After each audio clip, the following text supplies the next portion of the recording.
Hello class, today I'll be helping you review rotation, reflection, and translation.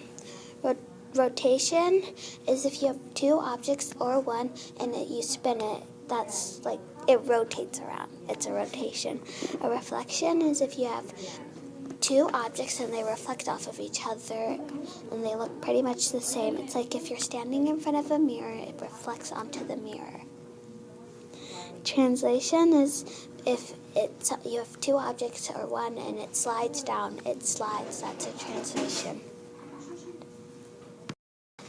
Please do this one yourself. How you will be doing it is you will be doing it like the translation. You will have to draw it to the boxes that are the translation. So please pause this and do it yourself.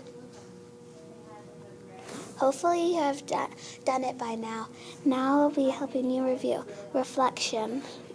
Reflection is when you have two objects and they reflect off of each other. So it will be this one for reflection. Rotation. Rotation is when something rotates. So if we have these two lines, one is standing upwards, one is standing sideways. So this one's the rotation. And that leaves us with transition.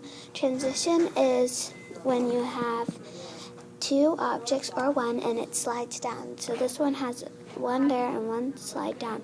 So this one is the translation. This is your bring back to school problem. You need to draw a picture of a reflection, a rotation, and a translation. Mr. B will check this in the morning. Bye.